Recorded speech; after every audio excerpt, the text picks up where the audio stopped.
Hello guys, bakunzi ba ETBC-TV aho muri hose muherereye, abari muri Canada, abari muri Amerika, abari ngaha mu Burundi, Tanzania, Congo, mu Faransa n'ahandi. Turoge kubaramutsa twongera tubaha mwiriwe cyane bwa Kevin aho muherereye. Andazi ko mumeze neza, turashima tumeze fresh kandi tumeze okay. Urero ni wa mwanya wo kongera kwashikiriza ikiganiro cy'amakuru y'inkino aho uno munsi cyo kugabira hamwe ivyaraye bibaye ku munsi wejo munsi wa gatandatu aho hariko haba urukino rutari rusanzwe n'agatonyo rukenye wari rukomeye twahuje umugwi w'abamenyesha makuru hamwe n'umugwi witwa Kiriri Garden Hotel City hariya ngira ngo abakunda gutembera hariya ikiriri byari ibintu bikomeye cyane gose byari ibintu by'agatangaza aho umupira rugehe ijisho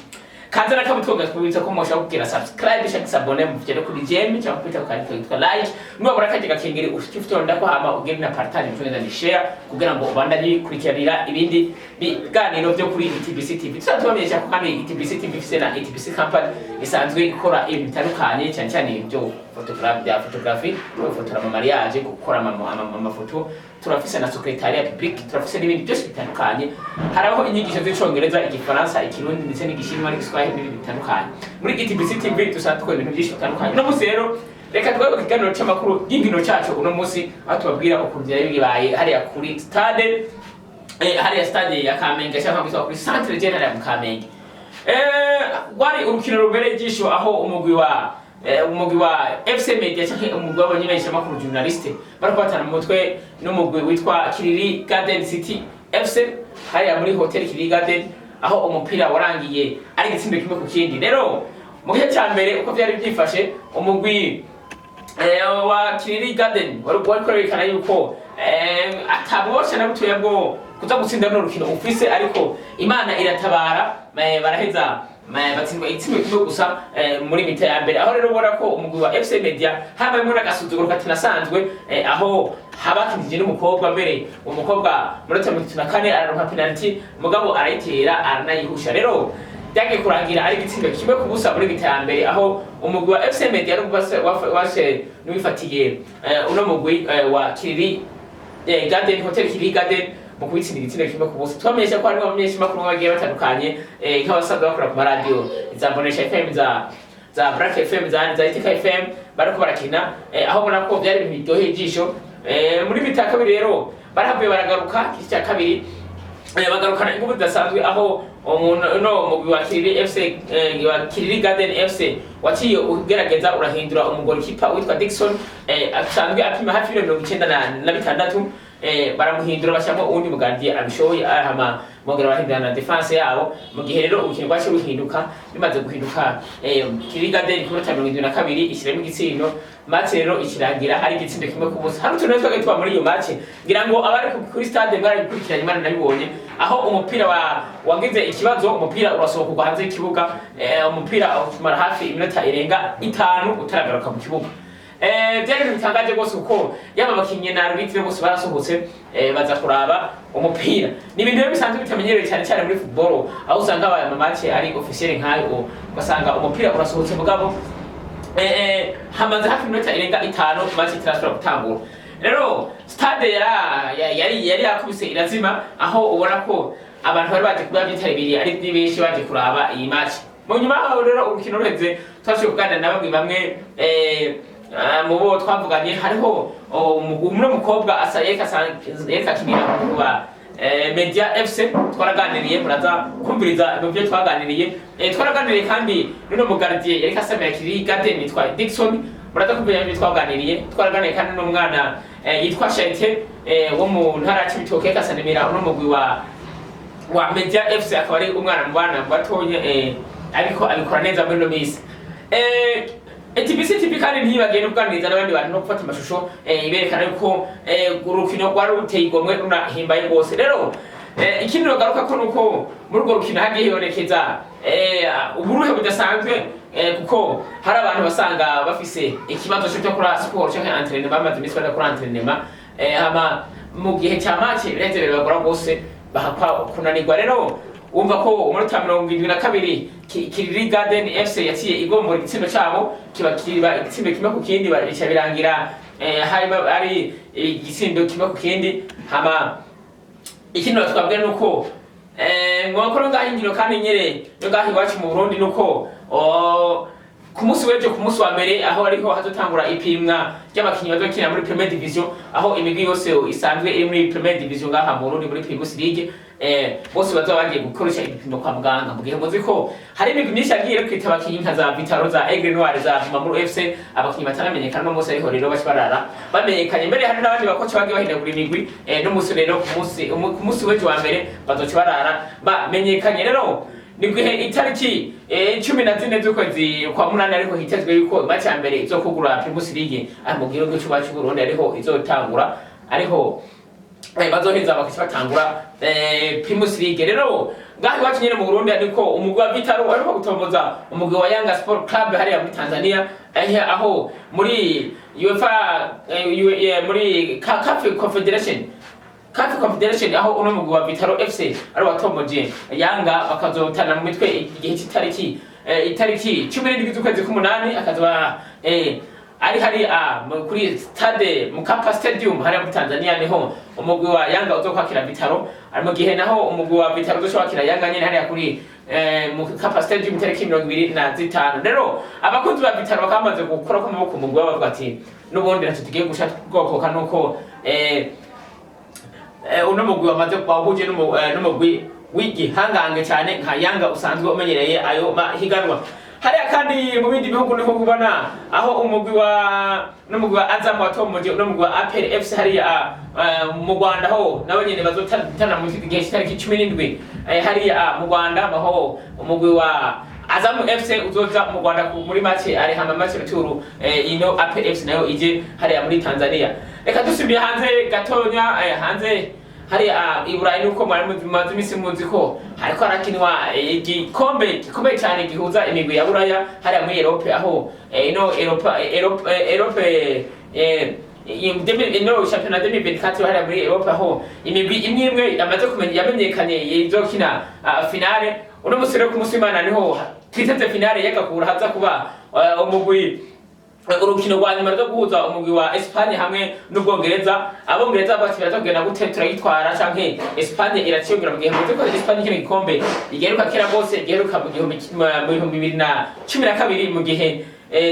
aba basore ba Xavi na ba Iniesta bari bagikina rero Espagne mukamuzi ko ari umwe mu migwi no misi hagaze neza cyane ikaba isanzwe ifise n'abantu bakiri batonya aho ubona yuko mbere no mu gihe cya kare igishiri cyanyuma bagiye bitwara neza gihe cya kabiri igishiri cyanyuma bari twaye cyane basezerera abagabo b'Abafaransa barasezereye Ubudagi aho ubona ko bagiye berekana umupira ukomeye cyane ndetse n'abagenzi babo babongereza nabo nyine ntibasanzwe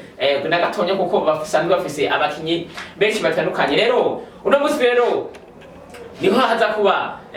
iki gikombe niho haza kuba finale urukino rwa nyuma aho twese twiteze iza kuva muri icyo gikombe kuko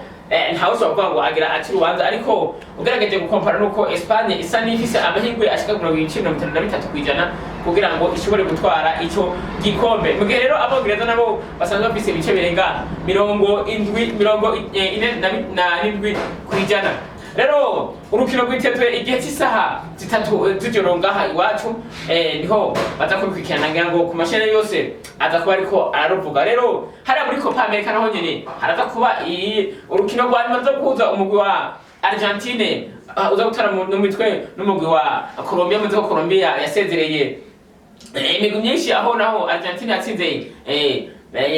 yatsinze indi migwi mugabo Colombia nayo ibanza kwirahira bikoranye gose uno mugwi wa irigwe wari ufashwe nk'igihangange ngaha muri Copa America aho warumaze imisi ubuce bigacika mu match yose wagikina ariko bikarangira uko ngora Colombia ya James Rodriguez hari igitsibe kimwe kubusa 17 rero Argentine ati iriteguye gutwara ikombe gira kabiri cikurikiranya ca Copa America mu gihe mubona ko Argentine sanzwe ifise abasore n'abanyene basanzwe babimenyereye hari ngira ngo mushobora ko ba André Lionel Messi capitaine emblématique hamwe n'abarota Martinez ndetse n'abandi musanzwe muzi ko baheruka gutwara n'igikombe c'isi yose rero reka turabe uko biza kugenda mugumize amaso kuri ekara kandi twatumira gukora sabone na subscribe mukore na jeme hama mugire share mugire partage mukore n'utundi tuntu kugira ngo muze baronda mwironkera amakuru agezweho canke amakuru hirya nino aho muzogera kuri ETBC-TV mukaca mugera mubona ibintu bitandukanye nababwiye ko kandi dukora n'ibindi bitandukanye tukigisha icyongereza muri ETBC company turigisha icyongereza igifaransa hama rero reka abatari bagerageje gushika hari mu Kamenge hari ku centre jeune do Kamenge reka tucishemo tubereke amaimage yagiye aranga ubwo rukino rwa rubeye ijisho ngira ngo muraza guheza namwe guce mwiryohera bamatwe gatubabwira ko mugiye mubandanya mukora subscribe cyangwa sabone kuri no chaîne yacu ya YouTube cyangwa na ahandi hari hose no kuri TikTok murashobora umugwariko isama ryoragoye choka pasa mera tamanendera kapitani wa media ariko mutanga umupira biranga kandi ari dogira choka pasi umupira hanze buriko hanze corner kick kabisa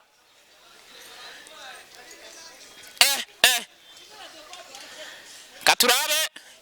corner kick ya mbere Gardie wa Kiriri Garden akaba yipimira 90 yishinga pizza Katurabe kabisa mubanda yamukora subscribe kino shene yanyu kanale gwacu pass ndende igitsinda cyambere aho no Gardie menga hadi byajemwo menga hadi byajemwo kwari kabisa rugira Katurabe uramukobwa ntavyorosha nindari abasore ba FC Media Turabe teganoza mpira uramze ubwanwa hara ninde Katurabe choga pass hara nimero 34 ubona kuna gasuzuguro kagiyemwo inyuma hagati mu kibuga babahiga Rossi taga pass kwa kapitani emblematic choga pass hagati nagatari ku mpira utakaza ninde 10 mu mugongo ninde una musore twa kono ayrazane ninde bamwa ku mupira ariko pass kwa musaza hano choga pass ndende amahiga n'umusore ariko umupira wigira hanze ku ruhande baramusurika Gardie yageze teka yemwe pass kwande Katurabe kabisa gatara mu mugongo gatagati tagudu pass turebe tugufi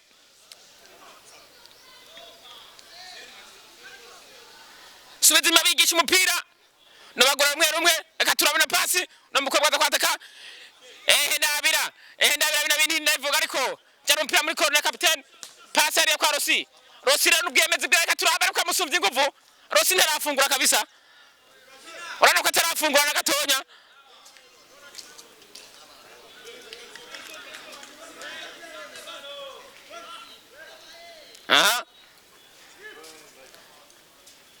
ariko abasore bari kwa kintu turuntu dupasi twa Espagne menga nibaje gutsinda hano je nabara mu bitsinda 8 hana mu bitsinda 8 kubusa kabisa ariko menga usivyo barimwo pasi nyuma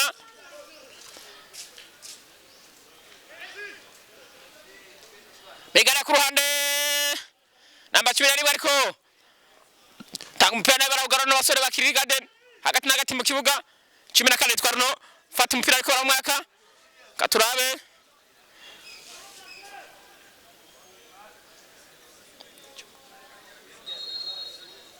Aria kwa Rodrigue Pasaria barakwica togana umupira neza cyane abasore ba Kiriri Garden togana umupira cyangwa pasi ariko tanga umupira inyuma reka Katurabe muri mukoromane wapi pasi hagati mu kibuga tera umupira muremure ariya fata umupira hanze Erika Megadarkat chonga pass Erika ndende ariko nta numwe ariyo hanze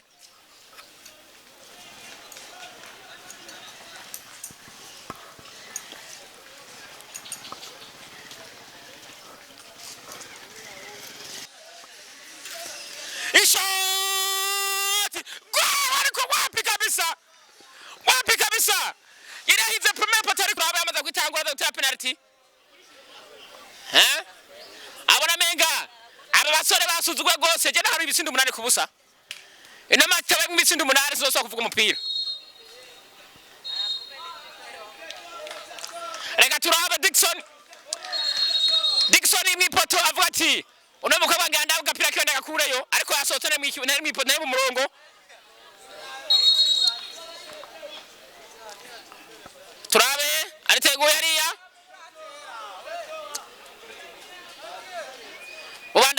subscribe ngiye gutera ate wapi kabisa ipatikitse umuntu endabira gagazina mama we gardia kunyahagaze maze ipoti kora akazi merci poto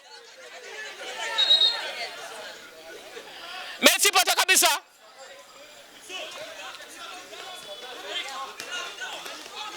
shira mpira hanze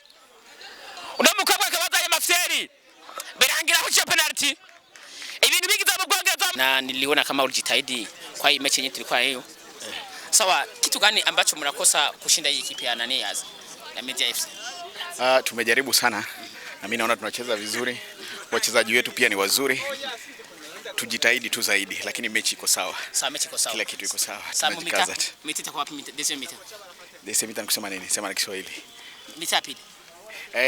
Mita ya pili nawazia tutashinda kwa sababu sisi ni mabingwa lazima tuweke ndani. Sawa mesipo. Lazima tutoe ndani. Okay. Sawa. Numwe mu bakobwa ariko ariko neza cyane mu gihugu cyacu Burundi akaba ariko akina match ya Kiriri Garden na FC Media. Wabonye gute no match muri mitambere muhejeje? Match basi ni match yendari yoroshe basi gusa bivaye nitere ha gusanga umuntu nayimenyereye gasanga nyene ntukinye neza kubera itere basi twabuze ibitsino byinshi muri mita ya mbere habura ikigambwe mutsinde ikipe yoroshe nkijya kugira ngo mutsinde ibitsino byinshi muri mita ya mbere njye mbona cyabuze gusa nyene concentration tu nta kindi ko twabonye gardi yabo wabo yoroshe cyane ari umuntu agumata akaza imipira atazi no gusama niki cyabuze ngamusha gushira imipira mu patomoro nk'ibitsina byanje basi ijya demitere ya hariya yani meze nabi niyo mpamvu ntitwateye cyane mu poto mwemereki abafana banyu muri mitaka ariko muzokosora iki turakosora nyene turatera mu poto standard twaza kuronka ibitsino byinshi merci beaucoup murakoze ndibaza iyi nimwe mu match muri ko murakina kandi yoba ikomeye cyane gusumiza mumaze gukina ino match muri mitambere wayibonye gute bon match novuga yuko imeze neza kandi ni nziza cyane irabereye n'ijisho iraryoshe no kuraba je nibaza yuko uko ibintu biriko biramera nuko turiko turabibona match imeze neza cyane ni giki cyatumye mutsindwa muri mitambere bon novuga yuko twabaye gusamara kwiwacu habaye gusamara kwiwacu kutumvikana kw'abajere muri surface ndibaza niyo mpamvu umukinyi yaciye atera umutwe bimworoheye gose kubera nta kumvikana kwari kurimo ni giki none cyo cyatumye namwe mudasina muri mitambere bon twakinye twagerageje sikuvuga ngo byanse ko dutsinda no ko ayo mahirwe atayo twaronse ariko twizere yuko biza kugenda neza muri mitaka biri mwemereki abafana banyu barakurikirana niba twitege baraje batubone murakoze cyane yego sawa sansa bakunzi ba ETBC-TV uno musi twari twagendeye hano ku kiba cha Centre Jeune mu Kamenge aho hariko habera urukino rwa Ruryoshe cyane rwa ruhuza abamenyesha makuru hamwe na hotel Kiriri Garden aho umupira urangera igitsindo kimwe ku kindi rero ndi kumwe n'umugardi asanzwe yavuka mu ntara y'Ibitoke muri commune Rugombo umwe mu bagardi beza cyane abikora neza kiri umwana mbere namutonya mu myaka 14 yiwe akaba atakwizegwa n'ibimenyesha makuru ngo aze kubisamira ndakura mu kici mahoro nari nza guca kure na hirya no hino ko dusantu ndakuzi gose maze kubona match menshi uno musi wumva gute kuba umutangukina ama match nkayakomeye mva nishimye cyane numva ko ni ryambere nkiniye kwi kibuga cyo ngaha ubwa kandi ni ryambere no bankiniye match ngaha mu gisagara numva nishimye cyane n'abakunzi babara gukurikirana ama match yahari mu ikomini wanyu cyane ku mutumba ubu ushobora kubabwira iki muri aka kanya uri ngaha ibujumbura babwira yuko bodushigikira bakomeje kudushiramo ramforo badufate mu mugongo natwe tubereke ibikorwa iyi match weze gukina hari akantu weze gukora mu kanya aho umupira byari bikomeye gose mu Rwambariro umusore witwa Arcade yaje agakiza agatera umupira wari mu bicana gushaka kubangamira ariko uragerageza urakura wumvise gute gihe waheje kurya mupira mvise nishimye cyane kuko nahagaritse umupira wari ukomeye cyane Charite iyi match wawe wayonye gute muri rusange yari match yasa nigoye kandi noroshe kandi ikindi bivanye naho twariko turakinana n'abantu basa n'abakuze cyane kintu cyo kwiruka tira pressing ndabona cyari cyagoranye cyane bivanye n'ukuntu ariko ndaransa baro tukabura abaziza kuzitora bivanye n'igihaha baba bafise gitoyi barakuze harimo abaviye benshi sawa igitsindo kimwe ku kindi kuri mwebwe je n'abamenga gihagije kuko ngerageje kuraba ukuntu mwari mufise ibaro mushaka ko mwasamaye niki cyatumye mudatsinda ino match bo cyatumye ndatsinda iyi match erere zirabaho kandi na erere ibaye nta gitsindo gishaka kuboneka erere yabaye ku ba defenseurs barareka mu alfu hariya mu foyer wabo araza twinjirana barona iboxe maze kugenda aragaruka arayitera kuko yari wenyene bari bamutaye match zibujumbura banze zitatandukanye na match zarugo ziratandukanye cyane gose gute bo hangaha habari public ntibirinda amasaha ariko ari ya ruguru ni paka kenzera ariko ngaha amasaha yose public abari yose nk'umugardiye akiri umwana ubona ko ibintu bya football duhava ubigira umwuga canke n'ibyaye niba baterekanze kwinonora imitsi n'ishusha amaraso bo turiko turatravaya tukora n'Imana tuje imbere ikomeze kudushoboza turashobora kubigira umwuga kuko ikintu cyose wagikunze naco kiragukunda nakaye kajambo cyo kubwira nk'abantu muri FF bwa ngo bazi bakweme ubemeze hama mu gihe habaye icagura ry'abana baserukira igihugu bazi bakwizera bagushiremo bo ikintu kijanye nk'ico bivana na staff y'ahantu hariho nimba ari mu ntara canke mu commune canke au niveau national nk'abana bari hari ya ruguru ibyo bintu nk'ibyo bikunda kubashikako kubera baselektiona no mu gisagara nyene hariya ntibashikayo hajya hari impano zinyegeje hariya kandi nyinshi bisaba yuko naho boza barashika bakaza barareba hari abana bashoboye nabo bakaza muri preparation bakagerageza nabo bakabatanta amachance yabo nka jewe ndumukinyi niko nkina nakinye troisième division uwo mwaka nyene twaviyemwe muri demi finale dukwemwe n'umugwi wa Mararo Muna ya Cibitoki kuri stade Runani niyo twari twakiniye mbo ngubu tuko twitegura nyene championnat tubuca dukina nkaba naje no mu gisagara nyene cyo gukina football sawa urakoze cyane kandi kubwo akanye kawe wafashe twongera tubibutsa ko uno musore akaba yamusore avuka mu nta Cibitoka kiri n'umwana abakurikirana hafi umupira w'amaguru n'abasanzwe bafise amaklub atandukanye deuxième division première uno mwana akaba ari umwana umwe mu bana bakomeye cyane kandi bakaze bazo no gukina umupira mu ipoto ndetse no kuzina impanda ashoboye tubasaba yuko mushobora kumukurikirana urashobora gusiga inimero zawe kugira ngo umuntu aza kumviriza kino kiganiro twakoranye ashobora kukurondera ego ndashobora kuzisigana na kimwe urashobora kuzivuga ngaha nyine ko hano kadukurikirana direct kuri ino YouTube channel yacu yitwa ETBC-TV 68 55 77 57 niyo WhatsApp nyene niyo nkoresha yonyene ngira ngo mwumvise ko asanzwe afise na telefone abashaka uno mukinyi nk'abasanzwe bajeje ibintu bya sponsor y'abakinyi murashaka kumurondera no mukinyi mwiza cyane akiri muto yagiye yerekana imitangaza ka 3 division 3 division ndetse n'abandi makipa kumakomeye ko mushobora kuca kumuraba hama kugira ngo mugire ico mufashije urakoze namwe murakoze sawa murakoze rero abantu bariko muradukurikirana bariko mukurikirana kino kiganiro cyo makuru y'inkino murakoze mubandaye mukurikirana ino TV ino chaîne yanyu ya ETBC-TV kugira ngo mubandaye mironkera amakuru y'inkino canke ibindi biganiro bitandukanye bakoze kandi no kwana na jewe yari Sami Morinyo kuri micro ni ciao bye.